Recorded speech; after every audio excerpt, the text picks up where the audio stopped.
নেতাকর্মী আমাদের কাছে এসে দুঃখ প্রকাশ করে, ভাই এই দলটার জন্য 17 বছর নিজের অর্থ দিয়ে, শ্রম দিয়ে, পরিশ্রম দিয়ে জেল খেটেছে এই দলটার জন্য, কিন্তু আজকে দুঃখ হয় এই বিএনপি হচ্ছে হাইজ্যাক হয়ে গিয়েছে আওয়ামী লীগের দ্বারা।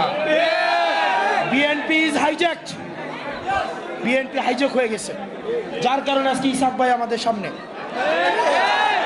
বিএনপির নেতা কর্মীরা এসে দুঃখ প্রকাশ করে আমরা কাদের জন্য শ্রম দিলাম, আমরা কাদের জন্য এই রক্ত, শ্রম, ঘাম আমরা কোথায় দিলাম। তাদের লক্ষ লক্ষ নেতা কর্মী জেল জুলুম খেটেছে, তারা মামলায় জর্জরিত ছিল।